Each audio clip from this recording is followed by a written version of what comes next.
Commander Alex Carter stood on the bridge of the UES Valiant, his eyes fixed on the stars beyond the viewport.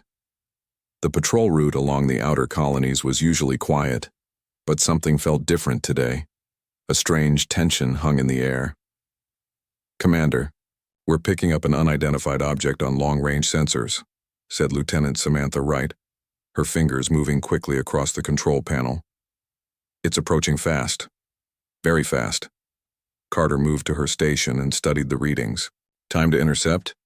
"At current speed, less than 5 minutes. Sir, I've never seen anything move like this." Carter straightened his uniform and pressed the ship-wide communication button.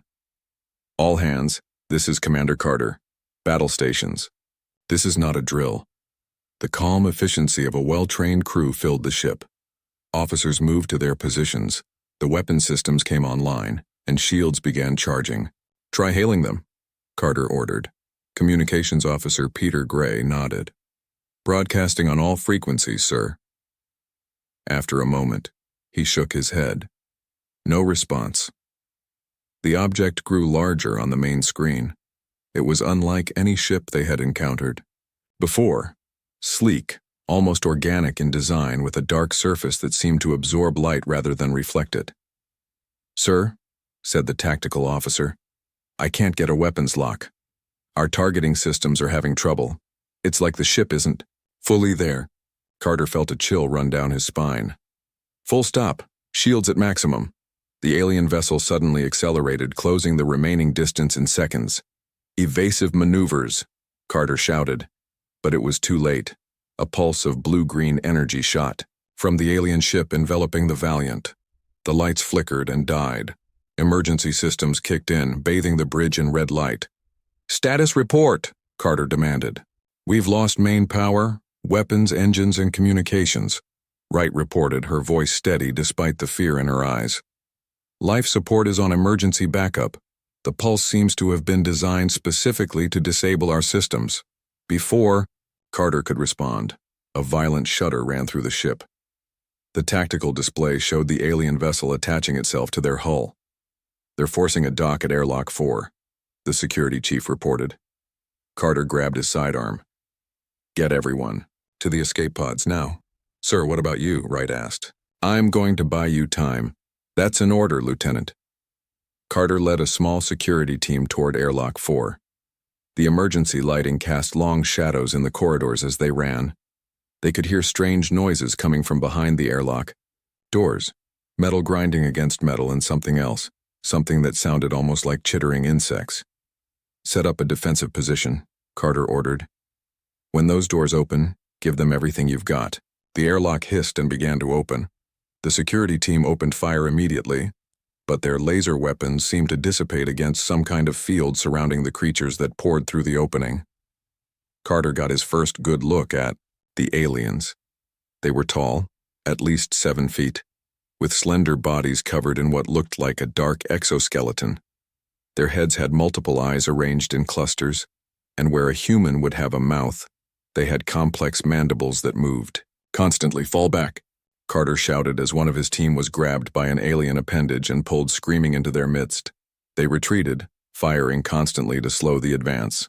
Through his earpiece, Carter could hear that the evacuation was proceeding. Escape. Pods were launching. "Commander, we're at 90% evacuation," Wright's voice came through. "Where are you?" "We're losing ground, Sam. Get the rest of the crew out. We're not leaving without you." Carter and what remained of his team were cornered in a junction. The aliens advanced methodically, seemingly unaffected by their weapons. "That's an order, Lieutenant. Get our people home." The aliens surged forward.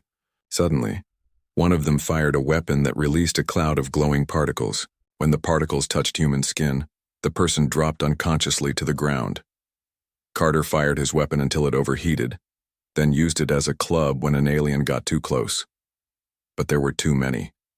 The particle cloud reached him. His limbs grew heavy, his vision blurred. "Commander!" Wright's voice was the last thing he heard before everything went dark. He awoke in a space that defied human architecture. The walls pulsed with light that followed no pattern he could discern. The air felt thick and carried strange scents. Carter tried to move but found himself restrained on a surface that felt neither warm nor cold. He could turn his head enough to see other tables nearby, empty now but showing signs they had recently been occupied. His uniform had been removed, and small devices were attached to his chest, arms, and temples. They emitted a soft hum that resonated in his bones. A door that hadn't been visible slid open, revealing 3 of the aliens. One carried what looked like scientific equipment. They communicated in that strange, chittering sound. The alien with the equipment approached and studied him with its cluster of eyes. It made a motion, and a holographic display appeared above Carter, showing what he recognized as human anatomy. "Who are you?" Carter asked, his voice raspy. "What do you want?" The alien tilted its head, as if considering his words. Then it spoke, the sounds processed through some kind of translator. "You are Commander Alex Carter of the United Earth Space Force. We are the Krell. Why have you taken me? Where is my crew? Your kind fled. Only you remain." The Krell moved closer. "You have entered space that is not for humans. We gave warnings. They were ignored." "We received no warnings," Carter said. "We're on a peaceful patrol mission." The Krell made a sound that might have been laughter. "Humans always claim peace while preparing for war. We have watched your kind, always expanding, always consuming." The Krell with the equipment placed a device against Carter's temple. Pain shot through his head. "Your physiology is interesting," the Krell said. "We will learn much from you. Then you will serve a purpose." "What purpose?" Carter asked through gritted teeth. The Krell's mandibles moved in what might have been their version of a smile. "You will be our message. Humans understand fear. When we return what remains of you, they will know to stay within their boundaries." The device sent another surge of pain through Carter's body. As darkness started to claim him again, he focused on one thought. He needed to survive not just for himself but for Earth. Whatever the Krell planned to do to him, he had to endure it. Humanity needed to know what they were facing. The last thing he saw before losing consciousness was one of the Krell leaning over him with a cutting tool, its cluster of eyes reflecting his terror back at him. 8 months passed since Commander Alex Carter's abduction. On Earth, the military searched the area of space where the Valiant had been attacked, but found nothing. Lieutenant Samantha Wright, who made it back with most of the crew, told her story many times to different military boards. Each time, the pain of leaving her commander behind felt fresh. Admiral John Reeves sat in his office at United Earth Space Force headquarters in Nevada. Reports from the outer colonies covered his desk. All showed the same thing: a line in space that alien ships patrolled. Any human ship that went near that line was warned away by energy pulses similar to the one that had disabled the Valiant. Another ship turned back at the boundary, said General Paul Harrison, who stood by the window. The Krell, as Carter called them, seemed content to keep us boxed in. Reeves rubbed his tired eyes. "And still no response to our attempts to talk?" "None. It's like they don't even care what we have to say." The office phone rang. Reeves picked it up, listened for a moment, then stood up quickly. "We need to go, now." 20 minutes later, they stood in a secure room deep underground watching a video feed. A small object had crashed in the desert, 30 miles from the base. Teams in protective suits surrounded a pod, unlike any human craft. "It just appeared on radar and came down fast," said the officer in charge. "No warning, no signal." The team on screen carefully opened the pod. Inside was a man, thin and pale. His body was covered with strange marks and small metal objects embedded in his skin. "Is that General Harrison started?" "It's Carter," Reeves said, his voice tight. "Get a medical team there immediately." Dr. Olivia Martinez worked for 16 hours straight after Commander Carter was brought in. The small metal objects in his skin were unlike anything she had ever seen.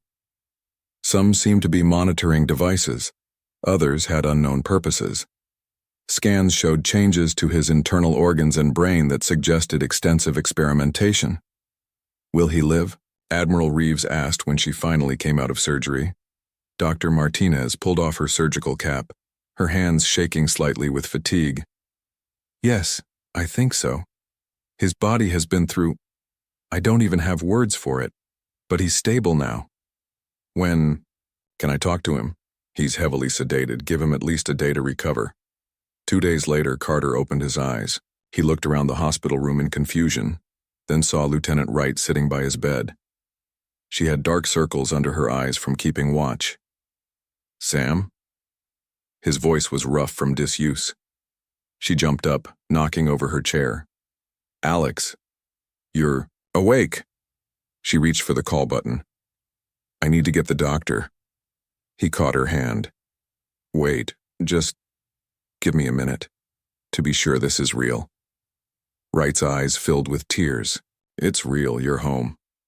Dr. Martinez arrived with Admiral Reeves close behind. They found Carter sitting up, drinking water that Wright had helped him with. Commander Carter, Reeves said. Good to have you back. Carter tried to salute, but winced, in pain. Sir, I have information, important information. That can wait until you've recovered more, Dr. Martinez said firmly. Carter shook his head. No, they could be coming. You need to know. Over the next few hours, Carter told them everything he could remember. The Krell were not part of any galactic collective as they had claimed. They were a single species trying to stop human expansion because they feared competition. They had studied Carter, treating him like a lab animal to learn about human biology. They put things in me, Carter said, looking at the metal objects visible under his skin. To monitor me, to change me. They thought the procedures would destroy my mind, leave me as just a shell to scare humanity. But they didn't count on how tough you are, Wright said with pride. Carter gave a weak smile. Human resilience surprised them. I pretended to be more affected than I was. I listened. I learned. Dr. Martinez showed them scans of Carter's brain. These implants contain data. We're still figuring out how to access it safely. The Krell thought they were sending back a broken human, Carter said. They didn't realize they were giving us everything we need to fight them. Admiral Reeves frowned. Fight them? Their technology is clearly advanced beyond ours. Not as much as they want us to think, Carter said. Their weapons and ships are powerful, but they have weaknesses. And their biggest weakness is their arrogance. They think we're primitive, that we'll cower in fear. Over the next week, as Carter grew stronger, Dr. Martinez and her team learned how to access the data in his implants. Star charts, Krell biology, weapons specifications, and ship designs, all were contained in the metal objects the aliens had put in Carter's body. One evening, Wright found Carter standing by the window of his hospital room, looking at the stars. The committee is meeting tomorrow, she said. They want to hear your recommendation. I know. What will you tell them? Carter touched one of the implants on his arm. The Krell think they know humans. They think sending me back like this would terrify Earth into submission. They were wrong, Wright said. Yes, they don't understand that humans don't give up. We don't back down when threatened. We fight harder. He turned to face her. We need to strike back, Sam. Not for revenge, but because if we don't, the Krell will eventually decide containing us isn't enough. That night, Carter had nightmares again. He relived the experiments, the pain, the feeling of being studied like an insect. But for the first time since his return, he also dreamed of something else. The look of surprise he imagined on the Krell scientists' faces when they realized their plan had backfired. The next morning, Carter dressed in a fresh uniform provided for him. The implants were still visible on his face and hands, but he no longer tried to hide them. They were part of him now, proof of what he had endured and the knowledge he had brought back. Dr. Martinez met him in the hallway. The data extraction is complete. We have everything. And the implants? Some we can remove safely. Others are too integrated with your systems. Removing them could kill you. Carter nodded. I suspected as much. Admiral Reeves and a group of high-ranking officials waited in the conference room. When Carter entered, they all stood as a sign of respect. Commander Carter, Reeves said, we're ready to hear your report and recommendation. Carter looked at each face in the room. These people would decide humanity's response to the Krell threat. He needed them to understand what they were facing and what opportunity they now had. The Krell made a mistake, he began. They needed to give humanity just one reason to strike back, and they gave it when they sent me home. The United Earth Senate chamber was filled with tension. 50 leaders from all parts of Earth sat in a half circle, facing the small group that stood ready to present. Commander Alex Carter waited with Admiral Reeves, Dr. Martinez, and Lieutenant Wright. The implants on Carter's face caught the light as he shifted nervously. President Elena Vasquez entered the chamber, and everyone stood. She was a small woman with gray hair and eyes that missed nothing. She nodded at the assembly and took her seat. "We are here to discuss the Krell situation," she said. Her voice was calm but firm. "Admiral Reeves, please begin." Admiral Reeves stepped forward. 8 days ago, Commander Carter returned to Earth after being held by the Krell for 8 months. The information he brought back changes everything we thought we knew about this alien species. A large screen showed images from Carter's implants, Star maps, Krell ships, and weapon systems. The Krell told Commander Carter they represented a galactic collective, but that was a lie. They are a single species trying to block human expansion because they see us as future competition. Murmurs spread through the chamber. A senator from Africa stood up. "So they're not as powerful as they made us believe?" "Their technology is still ahead of ours," Reeves admitted, "but not by as much as they wanted us to think. And now, thanks to Commander Carter, we know their weaknesses." President Vasquez looked at Carter. "Commander, are you able to address the Senate?" Carter stepped forward. Some senators looked away from his implants while others stared openly. "The Krell think they understand humans," Carter said. His voice was steady despite his still healing body. "They think sending me back like this would frighten you into staying within the boundaries they set. They were wrong." He touched a control, and the screen showed images of Krell military bases. These are their main defense stations. Their ships are fast, but their weapons take time to recharge after firing. Their communication systems operate on frequencies we can now track and potentially disrupt. Senator Gordon from Europe leaned forward. "Are you suggesting we attack them? Start an interstellar war?" Carter shook his head. "I'm suggesting we show them that humans won't be contained, that we won't live in fear.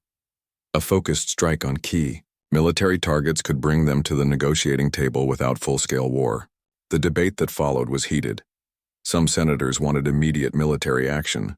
Others feared the consequences of attacking a technologically advanced species.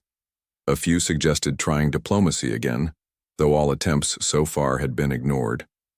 Dr. Martinez presented medical data showing what had been done to Carter. Images of the experiments performed on him silenced the chamber. "The Krell see humans as test subjects," she said quietly. "Not as equals to negotiate with." During a break in the session, Carter stood by a window overlooking the city. Lieutenant Wright joined him. "How are you holding up?" she asked. "I've been better," he admitted, "but I've also been worse." Wright's hand moved toward his, then stopped. "Some of the senators are afraid. They think any action will bring Krell warships to Earth. The Krell don't have as many ships as they want us to believe. That's part of what I learned." Carter touched one of the implants near his temple. "Most of their fleet is spread thin watching other developing species." "You really think we can win?" Wright asked. Carter looked out at the city below. "I think we can force them to respect us. That's a kind of victory." When the Senate reconvened, President Vasquez called for final statements before the vote. Senator Gordon stood first. "We should exhaust all diplomatic options before risking war." "We've tried for 8 months," Admiral Reeves countered. "They've ignored every message."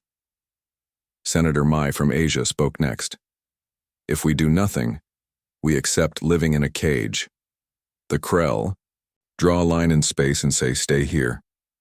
Is that the future we want for our children?" The debate continued until President Vasquez raised her hand for silence. "Commander Carter, you've suffered most at the hands of the Krell. What is your recommendation?" The chamber grew quiet. Carter stood, aware of all eyes on him. "When I was on the Krell ship, I heard them talk about other species they've contained. Some have been kept in small territories for hundreds of years, never allowed to grow beyond the space the Krell permit. They eventually lose the will to explore.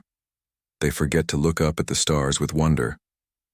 He paused, making eye contact with senators around the room. I don't want that for humanity, but I also don't want full-scale war. What I suggest is a precise operation. Target their main border patrol stations and communication hubs. Show them we can hurt them if pushed. Bring them to the table as equals, not as masters and pets. The vote was taken. The decision was made. Earth would strike back. Later that evening, President Vasquez met with the small group in a secure room beneath the Senate building. The operation is approved, she told them. But I want it clear. This is not revenge. This is not about punishment for what they did to Commander Carter. This is about securing humanity's future. Carter nodded. I understand, Madam President. Admiral, Reeves will oversee the military aspects. Dr. Martinez, continue working with the data from the implants. We need every advantage. She turned to Carter. And you, Commander, need rest and recovery. With respect, Madam President, I need to be part of this operation, Carter said. I know the Krell better than anyone. I've been on their ships. I've seen how they fight. President Vasquez studied him carefully. The medical team says you're not fit for active duty. I'm not asking to lead the mission, but I can advise, help plan the strategy. After a moment, the President nodded. Very well. You'll serve as strategic advisor. But you follow medical orders, understood? Yes, Madam President.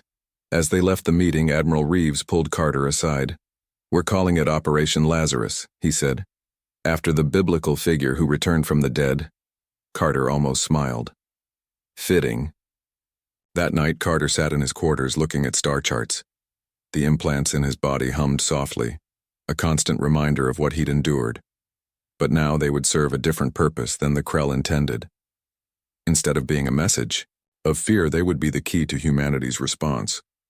On the table lay a small box, his personal effects that had been recovered from the Valiant.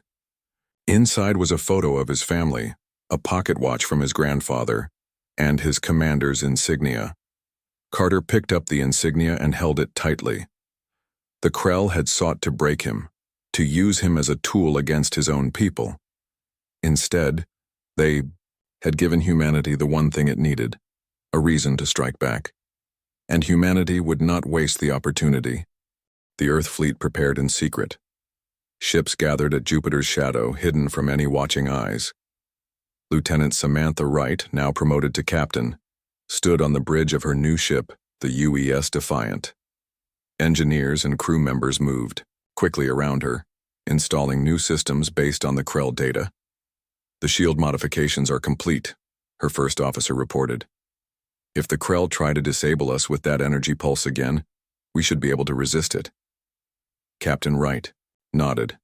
And the weapons? Adjusted to the frequencies Commander Carter provided. They should penetrate Krell defenses now. Wright walked to the viewport and looked out at the other ships gathering. 20 vessels, the best Earth had. Not a large force, but hopefully enough for what they needed to do. Her comm unit beeped.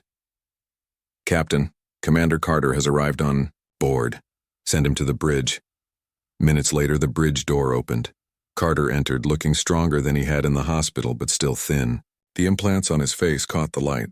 Some crew members tried not to stare, but most failed. Commander, Wright said, extending her hand. Welcome to the Defiant. Carter shook her hand. Congratulations on your promotion, Captain. I'd rather have earned it another way, she said quietly. They moved to the tactical room where officers gathered around a large display showing Krell space. Based on the data from Commander Carter's implants, Admiral Reeves said, we've identified 3 key targets: the main border patrol station, their central communications hub, and their fleet command center. Carter pointed to the border station. This should be our first target. It's the least defended of the 3. Taking it out will create a gap in their sensor network and give us a path deeper into their territory. Won't they detect us before we get there? Asked a captain from another ship. They might, Carter admitted, but we have Dr. Martinez's surprise for them. In the science lab of the Defiant, Dr. Olivia Martinez worked with her team. On a display in front of her, complex code scrolled past. She had dark circles under her eyes from long nights of work. "The virus is almost ready," she told Carter and Wright when they visited her. "It will use the same frequencies as your implants to access their systems." Carter rubbed one of the metal objects embedded in his arm. "You're sure this will work?" Dr. Martinez looked at him with concern. "In theory, yes. But using your implants as the model, it means you're connected to this virus in a way. You might feel effects when we deploy it." "What kind of effects?" Wright asked sharply. "Pain, possibly. The implants are linked to his nervous system." Carter nodded. "It's worth the risk. This virus could save lives on both sides." Later, alone in the medical bay, Dr. Martinez ran another scan on Carter's implants. "You didn't tell the captain everything," Carter said. "About what might happen to me when the virus activates." Dr. Martinez put down her scanner. "No, I didn't, because you asked me not to. She would try to stop the plan. She might be right to." Martinez sat down next to him. "These implants are deeply integrated with your system now. Using them to transmit the virus could cause damage we can't repair." Carter looked at his hands, at the metal pieces visible under his skin. "The Krell did this to me to send a message. It seems fitting to use their work to send our own message back. Is this about the mission, or is it about payback?" Martinez asked gently. Carter was quiet for a long moment. "When they had me on their table cutting into me, I told myself I had to survive to warn Earth. Now I'm asking myself if all this is just my need for revenge dressed up as duty." "And what's your answer?" "I don't know," he admitted. "But I do know that if we do nothing, the Krell will keep humanity caged forever. Others will suffer as I did." In the ship's gym, Carter tried to rebuild his strength. His body, once powerful, had been weakened by months of captivity and experimentation.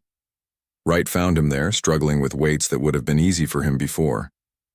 "You're pushing too hard," she said. Carter set the weights down. "I need to be ready." "For what?" "You're not going into combat." He wiped sweat from his face. "I should be out there with our people. Your job is here helping guide the mission." Wright stepped closer. "We nearly lost you once. I won't risk losing you again." The moment stretched between them, full of things neither was ready to say. "Sam," Carter started but was interrupted by the ship's alert system. "All senior officers to the bridge," came the announcement. On the bridge, Admiral Reeves's face filled the main screen. "We've just received intelligence that the Krell have detected unusual activity in our system.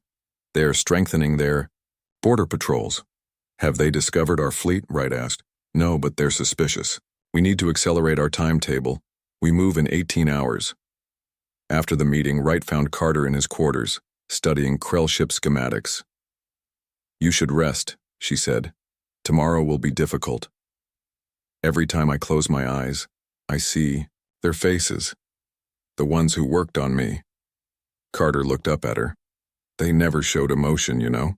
Just clinical interest, like I was a specimen." Wright sat beside him. "After tomorrow, they'll know we're not just specimens, that humans fight back. If we succeed. When we succeed." She touched his hand, careful to avoid the implants. "Get some rest, Alex." "That's an order." The next morning, final preparations moved quickly. Weapons were checked one last time. Dr. Martinez loaded her virus into the communication systems. The fleet moved into jump position. In the Defiance ready room, Carter met with Wright and her senior officers. He had put on a fresh uniform and, though the implant still marked him as different, his posture was once again that of a commander. "The Krell think they know humans," he told them. "They think they've studied us enough to predict what we'll do. They're wrong. Today we show them just how wrong." Admiral Reeves addressed the entire fleet from his flagship. His face appeared on screens throughout all 20 ships. "Men and women of Earth, today we face an enemy who thought they could contain humanity's spirit, who thought they could set boundaries on our potential and enforce them through fear. They took one of our own, tortured him, and sent him back as a warning." The Admiral's eyes were hard. "But they misunderstood us. Threats don't make humans cower. They make us stand taller. Today we answer their message with one of our own. Throughout the fleet, officers and crew took their positions. On the Defiance bridge, Captain Wright sat in the command chair, her back straight and her eyes forward. "All systems ready, Captain," her first officer reported. Wright looked at Carter, who stood beside her. "Any final advice, Commander?" "The Krell think in patterns," he said. "Break those patterns and they hesitate. That's when they're vulnerable." Wright nodded and opened a channel to the fleet. "All ships prepare for jump to Krell space on my mark." She took a deep breath. 3, 2, 1. Mark. The stars stretched and blurred around them as the human fleet leaped into battle. The human fleet appeared in Krell space like lightning from a clear sky. 20 ships against the border station that guarded Krell territory. On the Defiance bridge, Commander Carter watched the alien structure grow larger on the main screen. "They're powering up weapons," the tactical officer reported. "Shields at maximum," Captain Wright ordered. "All ships, commence firing pattern Alpha." The Earth fleet moved in perfect coordination, each ship targeting specific points on the border station.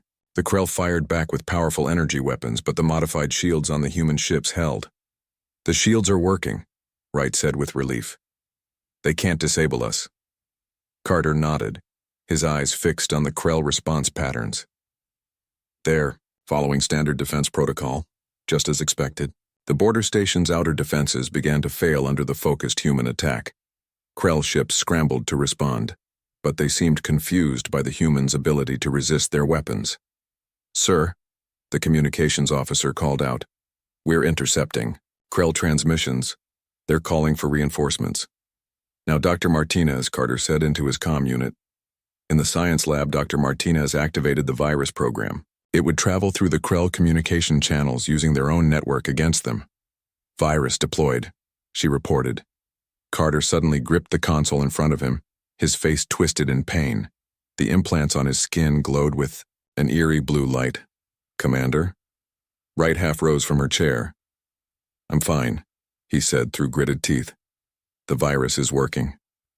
On the tactical display, they watched as Krell ships began to lose power. Their movements became erratic, weapon systems failing. "Border station defenses are down," the tactical officer announced. "The virus is spreading through their network." Admiral Reeves' voice came over the comm. "Phase 1 complete. All ships, proceed to Phase 2. The fleet split into two groups. The larger group headed toward the communications hub deeper in Krell space. The Defiant and 3 other ships changed course for the Krell flagship. "Status of the virus?" Wright asked. "It's affecting all Krell systems in the sector," the science officer reported. "But they're already working to contain it. We have maybe 2 hours before they adapt." Carter straightened up, the pain subsiding slightly. "That should be enough." Time. The Defiant approached the massive Krell flagship. It was 3 times the size of any human vessel, its dark hull absorbing light rather than reflecting it. Even with compromised systems, it remained dangerous. "They're trying to target us, but their weapons are offline," the tactical officer said. "Now's our chance." "Prepare boarding teams," Wright ordered. "Commander Carter, are you sure you're up for this?" Carter checked his sidearm. The pain from the implants was a constant fire in his veins, but his eyes were clear and determined. "I need to be there. I know the layout of their ships." Wright wanted to argue, but knew he was right. "I'm coming too." The boarding teams launched, from the Defiant in small, fast shuttles. The Krell ship's hangar doors were forced open by the virus's interference with their systems. Human forces entered the alien vessel, moving through corridors that Carter had once been dragged through as a prisoner. "This way to the command center," Carter directed, leading Wright and a team of soldiers through the ship. They met resistance. Krell security forces fought with hand weapons and their natural strength. The fighting was intense, but the humans had trained for this, using the knowledge Carter had brought back. "They're stronger than us," Wright said as they took cover from Krell fire. "But they're predictable." Carter nodded. "They rely on patterns, break the pattern and—" "They hesitate," Wright finished. She signaled to her team, who then attacked. From multiple directions at once, confusing the Krell defenders. The path to the command center cleared. Carter felt a strange mix of fear and determination as they approached. The last time he had been on a Krell ship, he had been helpless. Now he returned with purpose. The doors to the command center opened. Inside, a group of Krell officers worked frantically to counter the virus. Among them was a figure Carter recognized, the chief scientist who had performed the experiments on him. The Krell turned, their cluster eyes widening at the sight of humans in their command center. The chief scientist stepped forward, mandibles clicking in what might have been surprise. "The test subject returns," the Krell said through a translator. "You were meant to be a warning, not a guide." "You misunderstood humans," Carter replied. "Threats don't frighten us, they unite us." Captain Wright stepped forward. "Your border stations are disabled, your communications hub is under attack, your systems are compromised, it's over." The Krell scientists studied them. "You could destroy this ship, kill everyone here. Why have you not?" "Because unlike you," Carter said, "we don't want to eliminate potential rivals. We want to coexist. But as equals, not as caged animals." Wright presented a data device. "These are our terms, a new boundary further out. Free passage for human ships through agreed corridors, and no more abductions." The Krell commander, larger than the others, moved forward. "If we refuse?" In answer, the ship shuddered as the human fleet outside fired a warning shot. "That was at 10% power," Wright said calmly. "The next one won't be." The implants in Carter's body pulsed with pain again, but he kept his face steady as he faced the scientist who had put them there. "You thought you knew us. You studied our bodies, but not our spirit. Humans don't surrender when cornered. We fight harder." After what seemed like a long time, the Krell commander took the data device. "We will consider your terms."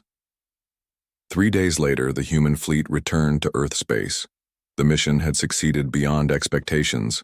The Krell had agreed to negotiations, their belief in human inferiority shattered by the precise, effective strike. On the Defiant's observation deck, Carter stood looking out at the stars. Earth was a blue jewel in the distance, growing larger as they approached home. Wright joined him, standing close. "The doctors think they can remove most of the implants now that the mission is complete." "Not all of them," Carter said. "Some will be with me forever, like the memories." He nodded. "But I can live with both." President Vasquez had already announced the outcome to Earth's people. A new treaty would be signed. Human ships would be allowed to travel beyond the old boundaries. The cage door was open. "What will you do now?" Wright asked. "Admiral Reeves offered me a new assignment, leading a diplomatic and scientific mission to the edge of Krell space and beyond. Making contact with other species, but on our terms this time." Wright smiled. "Sounds dangerous." "Probably." Carter turned to her. "I could use a good captain." She raised an eyebrow. "Are you offering me a job, Commander?" "I'm offering you an adventure, Sam." As the Defiant approached Earth, news of their success spread throughout the planet. The Krell had thought one broken human would terrify a species into submission. Instead, that one human had become the key to humanity's liberation. The Krell had needed to learn what many had discovered before them. Humanity needed just one reason to strike back. And in their arrogance, they had provided that reason when they sent him back. Admiral Susan Wright stood by the large window on the bridge of the UES Defiant. Her gray hair was tied back in a tight bun. Her blue uniform was neat and pressed. She watched as 5 huge ships appeared near Earth. They came without warning. They did not ask for permission. "Imperial ships detected, Admiral," said Lieutenant Paul Gordon. His voice was calm, but his hands shook slightly. "They're bigger than anything we've seen before." Susan nodded. She had known this day would come. For 20 years, Earth had been watching the stars. Their secret space probes had seen the galactic empire take over world after world. The pattern was always the same. The empire would arrive, demand surrender, and take what they wanted. "All stations battle ready," Susan ordered. "But do not fire unless I give the command." The crew moved quickly. Shields powered up. Weapons, systems came online. But nothing showed on the outside of the ship. To the Imperial scanners, Earth's fleet would look primitive and defenseless. "They're sending a message," said Commander Jack Nelson. He was in charge of communications. His dark skin contrasted with the bright lights of his console. It's being broadcast worldwide. On screens across Earth, an alien face appeared. It had purple skin, 6 eyes, and spoke with a deep, rumbling voice. This was the first time most humans had seen an alien. People of Earth, the alien said. I am Grand Ambassador Zorkthal of the glorious Galactic Empire. Your planet is now under Imperial protection. Resistance is both foolish and unnecessary. Prepare to welcome Imperial ships. They bring civilization and order to your primitive world. President Olivia Martinez sat in the White House Situation Room. Around her were the top leaders from every nation. This was the moment they had prepared for since discovering the Empire's existence. Are we ready? She asked. General Henry Ford nodded. Operation Porcupine is fully activated. All defense systems are ready. The underground shelters can hold 90% of the population. And the special weapons? The president asked. Dr. Alan Carter, a thin man with thick glasses, spoke up. The quantum shields are operational. The gravity disruptors are in place. We can begin the evacuation of major cities at your command. The president took a deep breath. She pressed a button opening a secure line to the UES Defiant. Admiral Wright, you have authority to engage diplomatic protocols. Susan nodded at the screen. Yes, Madam President. The Defiant moved forward, positioning itself between Earth and the Imperial fleet. It was tiny compared to the massive alien. Ships. Open a channel, Susan ordered. Jack worked at his console. Channel open, Admiral. Susan stood straight and spoke clearly. This is Admiral Susan Wright of the United Earth Defense Force. We wish to discuss terms with the Empire's representatives. There was a long pause.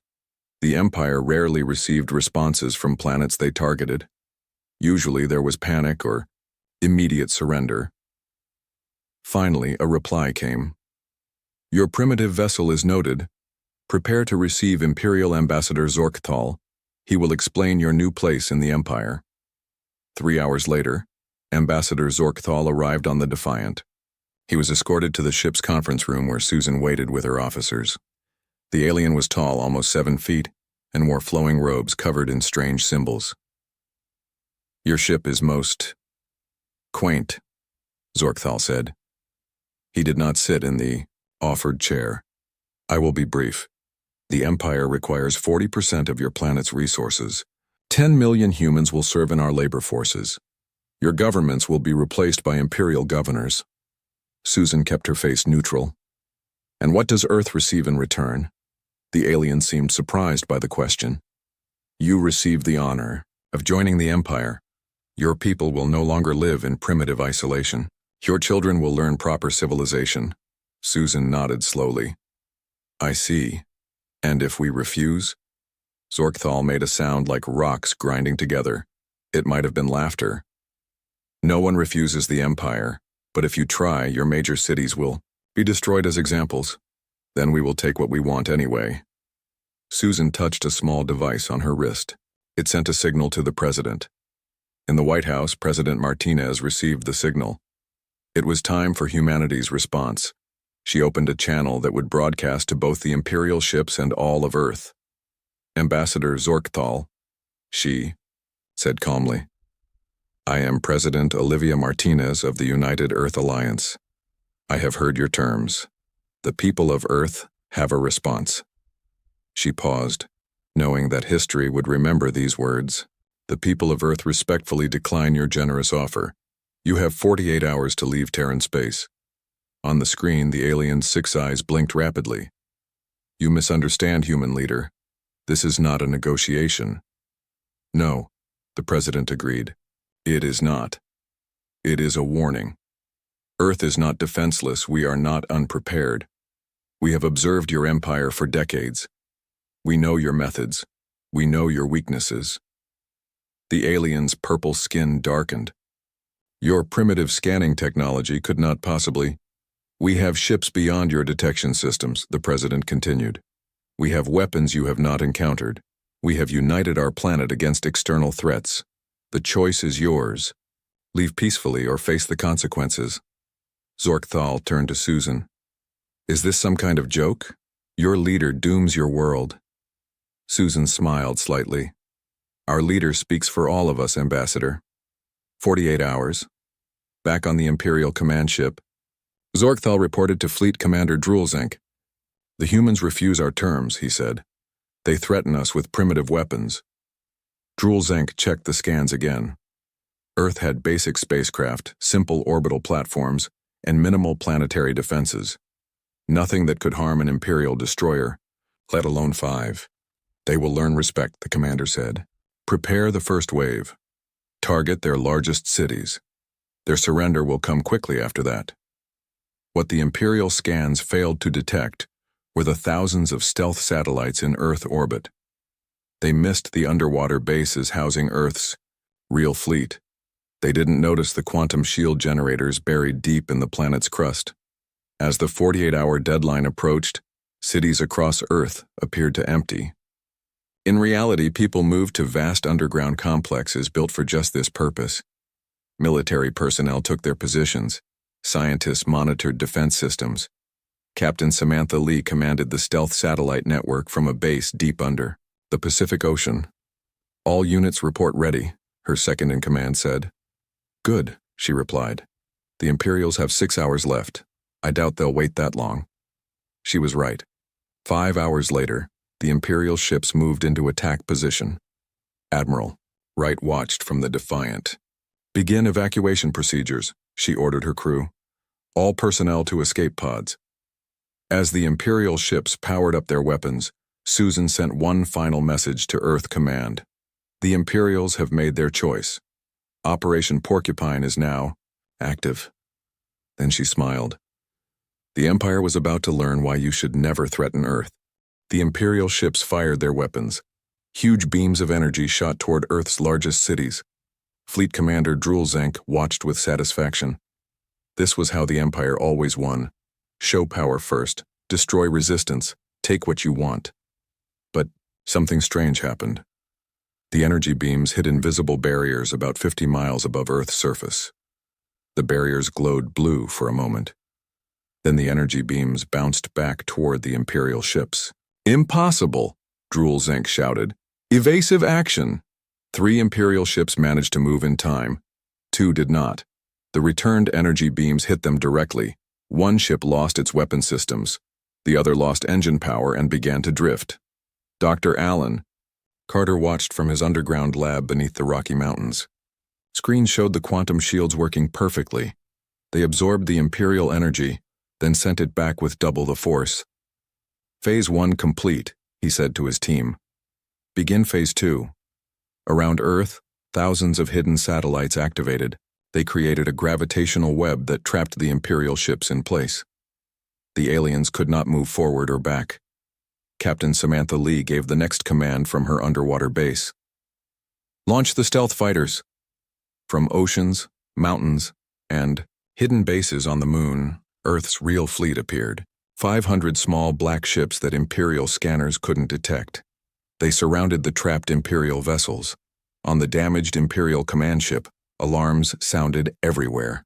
Screens showed hundreds of human vessels appearing from nowhere. Where did they come from? Drulzenk demanded.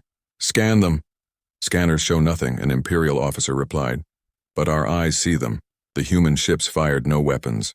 They simply surrounded the Imperial fleet in a tight formation. Then a message came from one of the Earth ships. This is Lieutenant Greg Howard of Earth Defense. Your weapons have been turned against you. Your ships cannot move. You are trapped. We suggest you reconsider your position. Drulzenk was not used to failure. The Empire had conquered thousands of worlds. No primitive planet had ever defeated them. Prepare the landing forces, he ordered. If we cannot destroy them from orbit, we will defeat them on the ground. Imperial dropships launched toward Earth. Each carried 100 Imperial soldiers in battle armor. They expected to land and face frightened humans with primitive weapons. General William Douglas waited in his command center under the Sahara Desert. His screens showed the Imperial drop, ships entering Earth's atmosphere. Activate gravity disruptors, he ordered. All across Earth, special devices turned on. They changed the gravity in small areas of the atmosphere. The Imperial dropships hit these patches and spun out of control. Some crashed into oceans. Others landed miles from their targets in empty deserts or forests. One dropship managed to land near Chicago. The Imperial soldiers marched out ready for battle. Instead, they found an empty city. No humans to fight, no resistance to crush. "Where are they?" the Imperial squad leader asked. "Scan for life forms." Before they could scan, the ground beneath them opened. 50 human soldiers in special armor rose from hidden bunkers. They carried weapons the Imperials had never seen before. Major Frank Wilson led the human squad. "Surrender now," he called to the aliens. "You are surrounded." The Imperial soldiers laughed. Their armor was the best in the galaxy. Their weapons could destroy buildings. They fired at the humans, but the shots hit personal shields similar to the ones protecting Earth. The energy bounced back, hitting several Imperial soldiers. The rest looked at each other in confusion. Frank gave them no time to recover. "Fire. Stun weapons," he ordered. The human soldiers fired blue pulses that passed through the Imperial armor like it wasn't there. Within seconds, all the Imperial soldiers fell unconscious. Similar scenes played out wherever Imperial forces managed to land. They found no easy targets, no defenseless humans. Instead, they found carefully planned traps and weapons designed specifically to defeat their technology. Back in space, Admiral Susan Wright had escaped the Defiant before the battle began. Now she was on Earth's real flagship, the UES Guardian, hidden on the far side of the moon until now. The massive ship, twice the size of the largest Imperial vessel, moved into position. "Open a channel to the Imperial command ship," Susan ordered. On the Imperial vessel, Drulzank saw the huge Earthship appear on his screens. How had they hidden something so big? How had they developed technology that could defeat Imperial weapons? The Empire had ruled space for 50,000 years. These humans had barely reached their own moon a few decades ago. "Channel open," Jack Nelson said. He had joined Susan on the Guardian. "Imperial Commander," Susan said calmly. "Your attack has failed. Your ground forces have been captured. 2 of your ships are damaged. You cannot win this fight." Drulzank's voice shook with anger. "The Empire does not surrender to primitives." "We are not asking for your surrender," Susan replied. "We are giving you a choice. Leave Terran space now with your remaining ships or be destroyed. You have 1 hour to decide." The Imperial commander cut the communication. He called an emergency meeting with his officers. "How is this possible?" he demanded. "Their planet shows no signs of advanced technology. Our scans show primitive satellites, basic weapon systems. It appears they have developed cloaking technology, beyond our own," his science officer said, "and defensive systems specifically designed to counter our weapons." "But how would they know our weapons?" Drulzank asked. "We have never encountered humans before." The intelligence officer spoke quietly. "Actually, sir, we have detected human observation probes near several worlds we conquered in the past decade. We thought they were just collecting scientific data. Perhaps they were studying our tactics." Drulzank realized the truth. The humans had watched the Empire conquer other worlds. They had learned from others' defeats. They had prepared specifically for this moment. In the White House Situation Room, President Martinez waited for the Imperial response. Around her, leaders from every nation watched the screens showing the trapped Imperial fleet. "Will they leave?" asked the Prime Minister of India. "If they're smart, they will," the President replied. "But empires aren't known for being smart. They're known for being proud." After 55 minutes, the Guardian received a message from the Imperial Command. "Ship, this is not over," Drulzank said. "The Empire will return with a force that will crush your world to dust."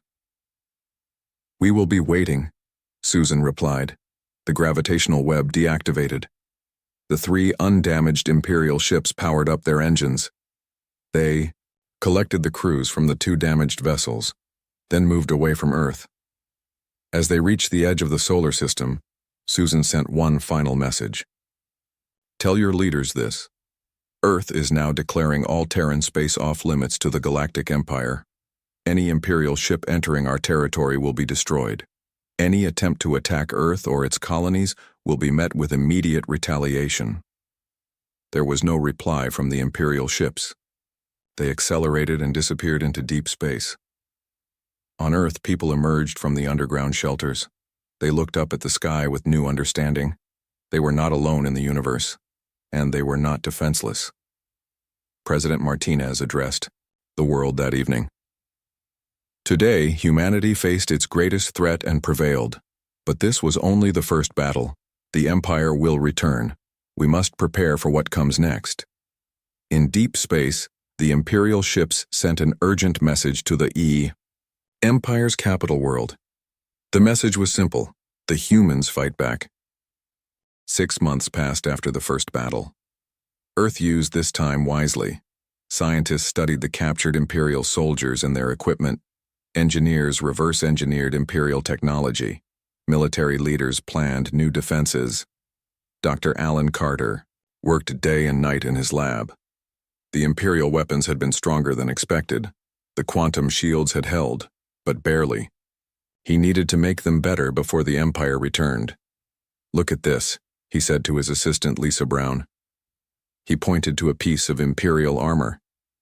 "Their metal is unlike anything on Earth. It's both lighter and stronger than our best materials." Lisa nodded. "Can we make it ourselves?"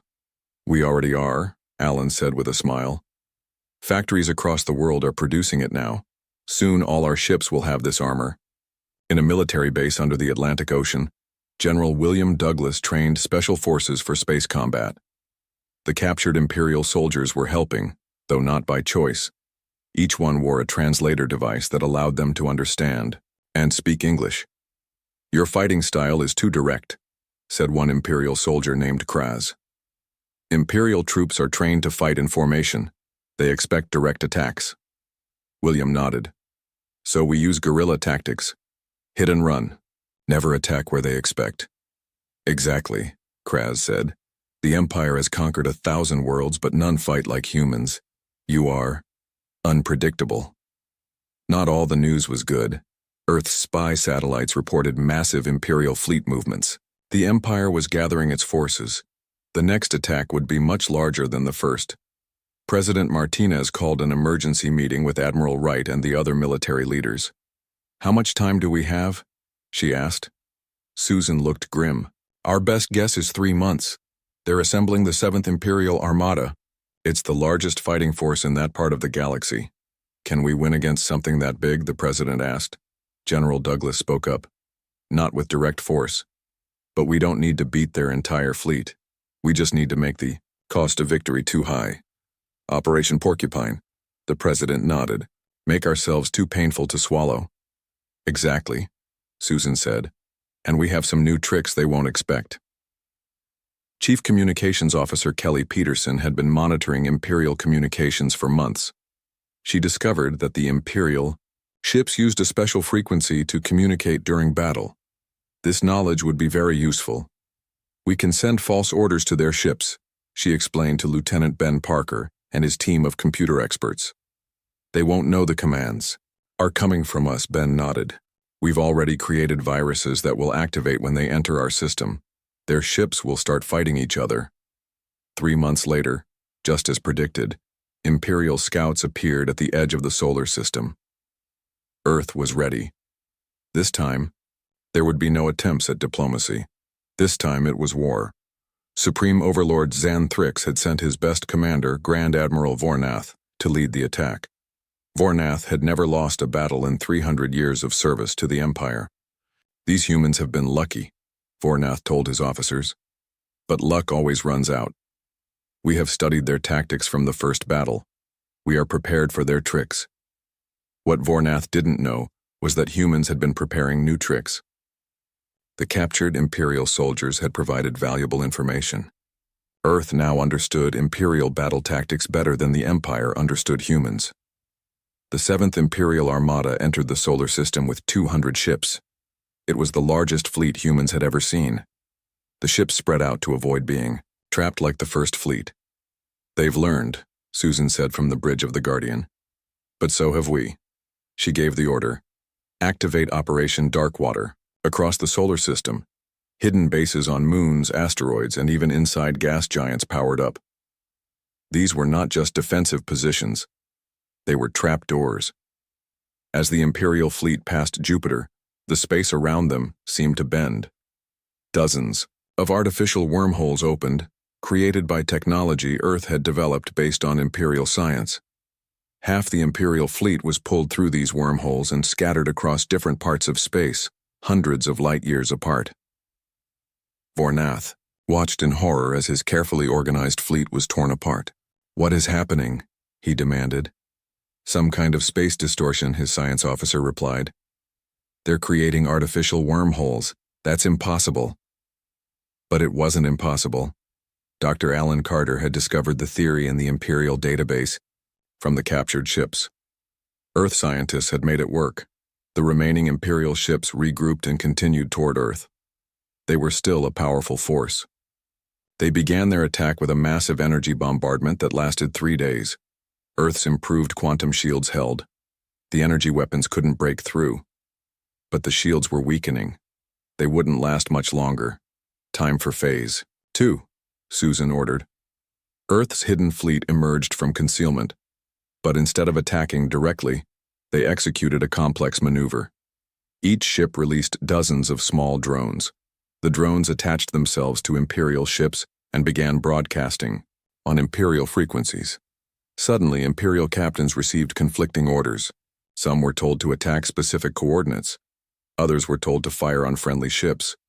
The Imperial communication network descended into chaos. "Shut down all communication systems," Vornath ordered. But it was too late. The confusion had already spread through the fleet. On Earth, Ben Parker and his team watched their computer viruses spread through the Imperial network. "It's working," he said. "Their ships are firing on each other." The battle raged for 7 days.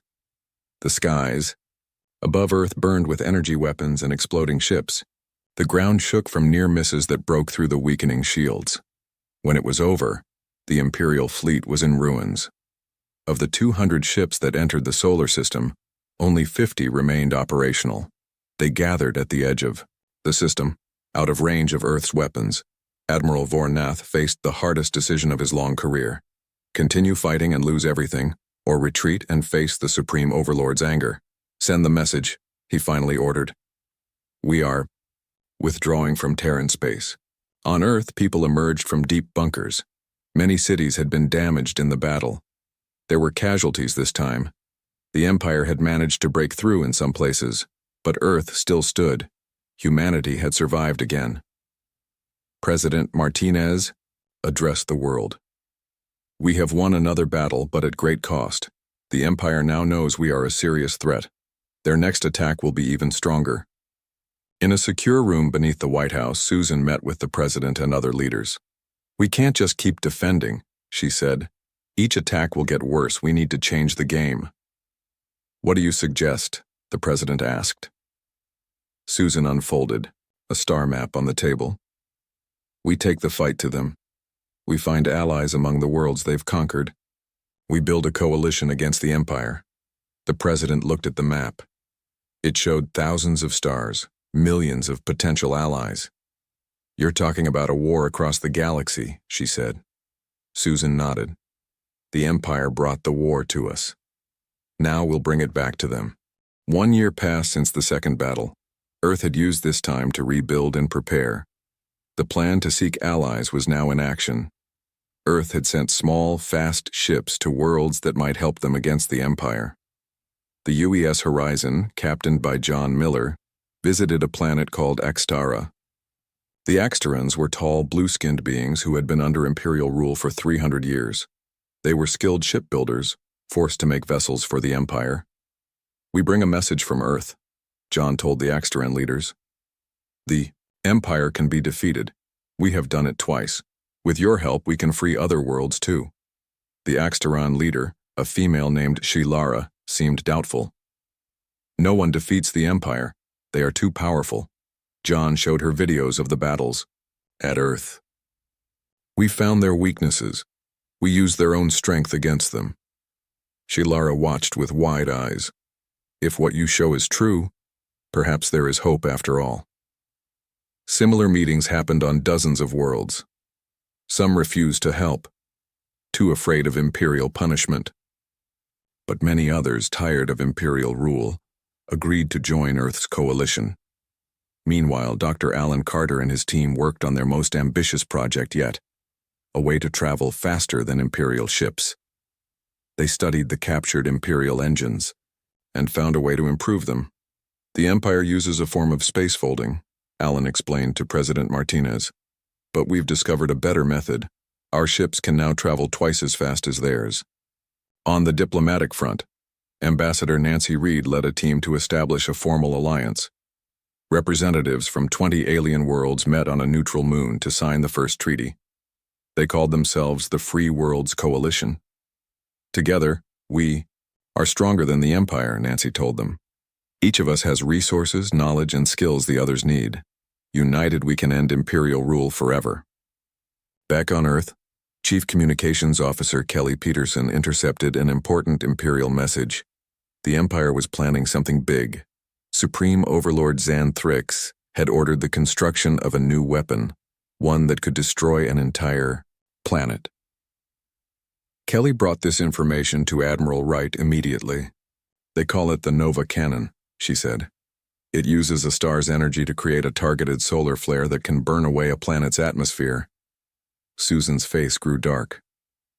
How long until it's operational? 6 months, according to their messages. Then, we have 6 months to stop it. The Free Worlds Coalition gathered its forces. From Earth came 200 advanced warships. The Axterans provided another 100. The Zentari, reptilian beings known for their courage, brought 50 ships with special cloaking abilities. The Pralaxians, a race of brilliant engineers, equipped all ships with improved weapons. Major Frank Wilson was given command of a special strike force. His mission: infiltrate the Imperial shipyard where the Nova Cannon was being built and destroy it. Frank's team included humans and aliens, each chosen for their special skills. Lisa Brown, now a captain, was an expert in Imperial computer systems. Kraz, the Imperial soldier who had defected to Earth's side, knew Imperial security protocols. Shilara's son, Taz Ren, could pass as an Imperial worker. Their ship, the UES Shadow, was the smallest and fastest in Earth's fleet. It could slip past Imperial sensors undetected. They launched without ceremony, knowing the fate of many worlds depended on their success. The journey to the Imperial shipyard took 2 weeks. Located in a heavily guarded system, the shipyard was a massive structure orbiting a dying star. The Nova Cannon was being built to harness that star's unstable energy. How do we get in? Lisa asked as they observed from a safe distance. Kraz pointed to supply ships entering the shipyard. We disguise ourselves as a supply transport. I know the codes. The plan worked. The Shadow was allowed to dock at the shipyard. Frank's team, wearing stolen Imperial uniforms, moved through the station. Tazren led, speaking the Imperial language perfectly. They reached the main control room for the Nova Cannon project. Guards stood at the door. Act like you belong, Frank whispered. Walk with purpose. They approached the guards confidently. Kraz spoke to them in the Imperial language. The guards stepped aside, assuming they were authorized personnel. Inside the control room, Lisa got to work. She connected a small device to the main computer. This will corrupt their systems, she explained. But we need to reach the main power core to destroy the cannon itself. Alarms suddenly blared throughout the station. Intruders detected in Section 7, a voice announced. That's not us, Frank said. We're in Section 4.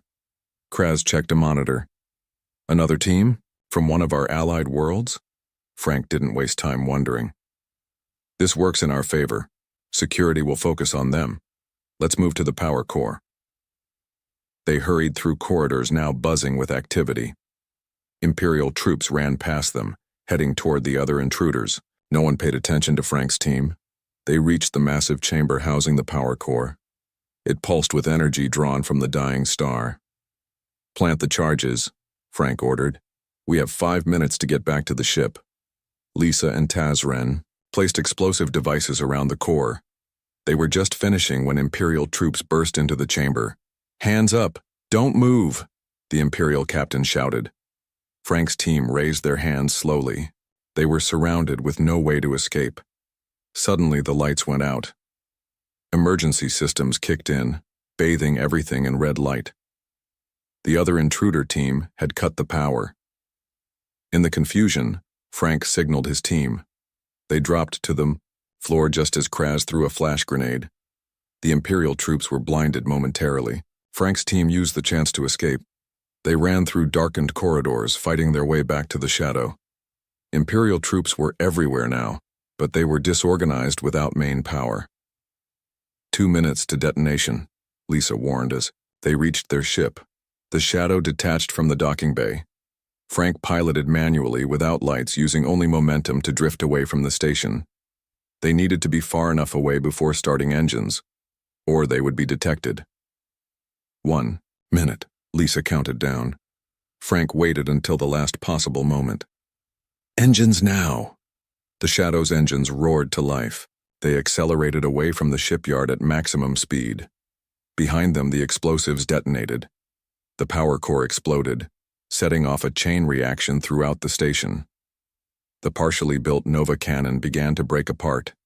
The energy it had collected from the dying star was released all at once. The shipyard didn't just explode. It was vaporized in a flash of light so bright it was seen across neighboring systems.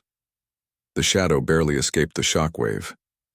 The ship's systems were damaged, but they were alive, and their mission was complete. Send the message to the fleet, Frank ordered. The Nova cannon is destroyed. Begin the main attack. Across the Empire, the Free Worlds Coalition launched their coordinated assault. With the Empire's superweapon gone, they struck Imperial bases, freed occupied worlds, and disabled Imperial fleets. The Empire, for the first time in 50,000 years, was on the defensive. They had never faced an enemy like this before. Not one species fighting alone, but many species fighting together, each bringing their unique strengths. 3 months later, Frank's team returned to Earth as heroes. The war was not over, but the balance had shifted. More worlds joined the coalition each day. Imperial forces were retreating from systems they had controlled for centuries. In the White House Situation Room, President Martinez met with Admiral Wright and the other leaders. The Empire has requested a meeting, the president said, not to surrender but to discuss terms. Susan looked surprised. They're willing to negotiate? That's unprecedented. Yes, the president nodded. And we need to decide what terms we'll accept. Susan thought for a moment. They must leave all coalition worlds, they must pay for rebuilding, and they must recognize our right to exist free from Imperial control. They won't like those terms, General Douglas said. No, Susan agreed. But they've never faced an enemy they couldn't defeat before. They don't know what to do except fight or rule. We're teaching them a third option, coexistence. The president nodded. Then let's prepare for the most important diplomatic mission in human history. We're not just fighting for Earth anymore. We're fighting for a new galactic order. 1 month after the Empire requested talks, representatives from both sides met on a neutral space station. The station orbited a dead star, far from any inhabited worlds. It was built quickly by the Free Worlds Coalition just for this meeting. Ambassador Nancy Reed led the coalition team. With her were delegates from 20 different species, including Admiral Susan Wright from Earth. The Imperial delegation was led by Grand Diplomat Vex Khan, a thin, pale alien with 4 arms and eyes that never blinked. The station's main hall was large, with a round table in the center. The coalition members sat on one side, the Imperials on the other. Between them hung a hologram showing the galaxy, with Imperial territories in red and coalition worlds in blue. We are here to discuss terms, Vex Khan began. His voice was soft, but carried easily. The Empire is willing to stop military actions against coalition worlds. Nancy nodded. That's a good start, but we need more than just a pause in fighting. She presented the coalition's demands. All worlds currently part of the coalition would be recognized as independent. The Empire would pay to rebuild damage done to these worlds. A buffer zone would be established between Imperial and Coalition space. And most importantly, Earth and all Terran space would be permanently off limits to Imperial ships. Vexcon's face showed no emotion. These terms are unusual. The Empire does not typically give up territories once claimed. These are unusual circumstances, Susan said. The Empire has never been defeated before. You have no protocols for this situation. The Imperial diplomat tilted his head slightly. Defeated is perhaps too strong a word. We have merely recognized that the cost of conquering your coalition exceeds the potential benefits. Call it what you will, Nancy said. The result is the same. We are offering peace. The alternative is continued war. The negotiations lasted 7 days. The Imperials argued over every point. They tried to keep some influence over coalition worlds. They offered less payment for rebuilding. They wanted a smaller buffer zone. Each time Nancy stood firm. These terms are not suggestions. They are requirements for peace. On the final day, Supreme Overlord Xanthrix himself joined by hologram. He was massive, with gray skin and a face that seemed made of stone. For 50,000 years his family had ruled the Empire. No one had ever told them no. I wish to address the humans directly, Xanthrix said. His voice rumbled like distant thunder. Susan stepped forward. I represent Earth and humanity. The Supreme Overlord studied her for a long moment. In all our history, no species has done what yours has done. You defeated our fleets. You destroyed our weapon. You turned our own subjects against us. How? You were primitives just decades ago. Susan's answer was simple. We had something worth fighting for. Freedom. Freedom. The Overlord repeated the word as if tasting it. An interesting concept. The Empire provides order, stability, progress. For the ruling class, perhaps, Susan said. But not for those you conquer. Not for those whose resources you take. Not for those forced to serve Imperial interests above their own. Xanthrix was silent for a long time. Finally, he spoke again. Perhaps there is something to learn from you humans after all. The Empire has existed for 50 millennia because it adapts. It evolves. He turned to Vexcon. Accept their terms. All of them. Sign the treaty. The Imperial delegation looked shocked. This was unprecedented. The Empire never surrendered territory. It never paid reparations. It never agreed to stay away from any part of space. Vexcon recovered quickly. As you command, Supreme Overlord. The treaty was prepared. Both sides signed the document. It would become known as the Mars Accord, named after the planet where Earth's leaders had first planned their defense against the Empire. As the signing ended, Xanthrix spoke once more. Know this, humans. The Empire will honor this treaty. But we will be watching. We will be learning. And we will meet again someday, though perhaps not as enemies. The hologram disappeared. The Imperial delegation left soon after, returning to their territory to begin implementing the treaty terms. Back on Earth, people celebrated. After 2 years of war, peace had finally come. Cities around the world held parades for returning soldiers. World leaders gathered to honor those who had died defending Earth and freedom. President Martinez gave a speech from the steps of the rebuilt United Nations building in New York. Today marks a new chapter for humanity and for all free worlds. We have proven that freedom is stronger than tyranny, that cooperation is stronger than domination, that many different peoples working together can overcome even the greatest empire. 5 years passed. The Free Worlds Coalition grew stronger. More planets left the Empire to join them. Some did so peacefully, others through revolution. The balance of power in the galaxy was shifting. Earth led this new alliance, but not as conquerors. They taught other worlds about democracy, about freedom, about working together as equals. In return, Earth learned advanced technologies, new ways of thinking, and the rich cultures of 100 different species. Admiral Susan Wright, now retired, stood on the observation deck of the space station Freedom. Through the window, she could see ships from dozens of worlds moving about. Some brought trade goods, others carried diplomats or tourists. All moved freely, without fear of imperial control. Captain Laura Mitchell joined her at the window. Laura commanded the UES Liberty, a ship dedicated to helping worlds rebuild after imperial rule. "We just got back from Zentari," Laura said. "Their cities are almost completely restored. They're holding their first free elections next month." Susan smiled. Another world healing from imperial damage. "Thanks to you," Laura said. "You stood against the Empire when no one else would." Susan shook her head. "Not just me. Everyone on Earth. Everyone in the coalition. We all did this together." On the other side of the galaxy, changes were happening within the Empire as well. Supreme Overlord Xanthrix had begun reforms. Imperial subjects were given more freedom. Resources were shared more fairly. Some worlds were even allowed to govern themselves, though still under Imperial oversight. "The humans taught us an important lesson," Xanthrix told his council.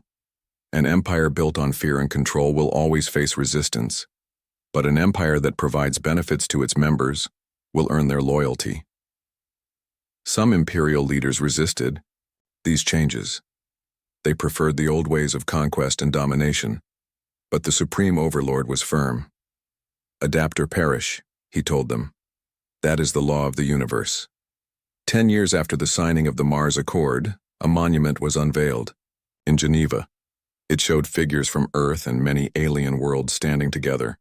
At the base were written these words: "No species has the right to rule another." Dr. Alan Carter, now an old man, attended the ceremony. He had helped create the weapons that defended Earth. Now he helped create technologies that improved lives. Across many worlds, was it worth it? A young reporter asked him. All the fighting, all the death to reach this point? Alan looked up at the monument, then out at the crowd. Humans stood alongside aliens from dozens of worlds. Children of different species played together. This was the future they had fought for. "Freedom is always worth fighting for," he said, simply. But the real victory wasn't defeating the Empire. It was showing the galaxy a better way to live, not as rulers and subjects, but as equals. As night fell on Earth, people looked up at the stars. Once they had seemed distant and unreachable. Now they were filled with friends and allies. Humanity had found its place in the universe not as conquerors, but as teachers of freedom. And somewhere in the vast darkness between the stars, Imperial ships patrolled the border of the buffer zone. They never crossed into Terran space. The Empire had learned its lesson. Earth was not to be underestimated. Humans were not to be ruled. The galaxy had changed forever, and it all began with a simple declaration. Earth and all Terran space were off limits to the Galactic Empire. They had declared it, and they had made it so.